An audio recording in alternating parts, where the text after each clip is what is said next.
یہ صرف عرض وطن پاکستان کی کہانی نہیں ہے، پورے 56-57 اسلامی ملک ہمدردی کے 2 بول بولنے سے قبل بھی ان لفظوں کو تولتے ہیں کہ اس سے کسی کی ناراضگی تو نہیں ہوتی۔ جب مسلمان اتنا بزدل ہو جائے گا، اتنا کمزور ہو جائے گا، تو پھر اللہ کو ایسے لوگوں کی کوئی ضرورت نہیں ہے۔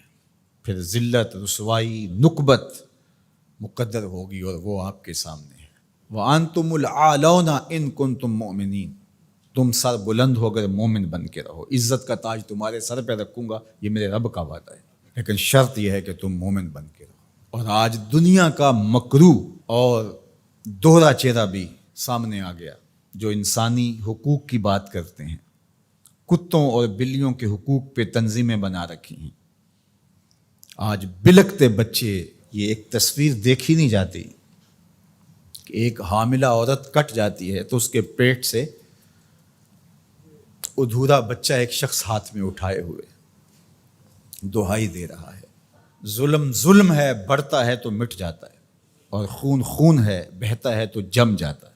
کاش کہ آج ہمارے آیان سلطنت کچھ سوچیں کہ ہم نے اللہ کے حضور پیش ہونا ہے۔ اس وقت سب سے اہم کردار اگر کوئی شخص ادا کر سکتا ہے تو وہ سعودی ولی عہد محمد بن سلیمان ہے، کہ جس کی آواز پر پوری امت جمع ہو سکتی ہے۔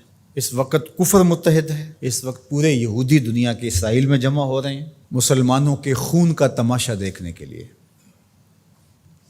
اور 56-57 اسلامی ملک ان کو پرواہ ہی نہیں ہے۔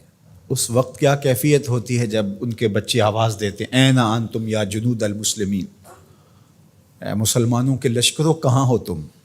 کس طرح ان کو جواب دیں؟ ایک بیٹی نے آواز دی تھی، صرف ایک بیٹی نے، ناہید نام تھا اس کا، اور بدترین حکمران دنیا اسے مانتی ہے، حجاج بن یوسف کو۔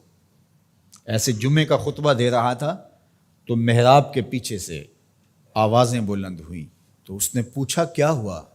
تو لوگوں نے بتایا کہ دیبل میں ایک کارواں کو راجہ داہر کے لوگوں نے لوٹ لیا ہے، تو یہ اس کی فریاد کر رہے ہیں، اور وہ ناہید نامی ایک لڑکی نے آواز دی ہے، میری مدد کو پہنچو۔ تو حجاج نے کہا تیری مدد ہو گئی، اور پھر محمد بن قاسم کو تیار کیا، اور پھر وہ قہر بن کے ٹوٹا، صرف ایک بیٹی کی آواز پہ۔ ایک بیٹی نے پکار دی۔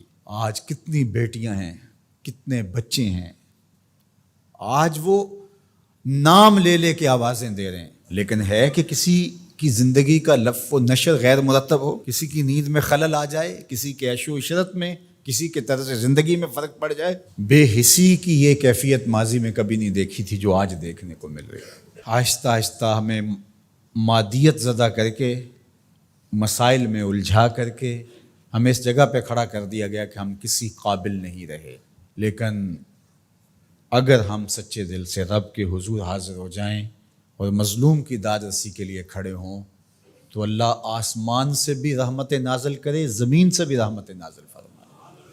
اللہ آسانیاں کرے اور فلسطینیوں کو کامل فتح یاب فرمائے، اور اللہ اس امت کو کھویا ہوا وقار دے، اور 56 اسلامی ممالک کو غیرت مند حکمران عطا فرمائے، اور اپنی خاص کرم نوازیاں اللہ میرے وطن اور تمام بلاد اسلامیہ کے شامل حال فرمائے۔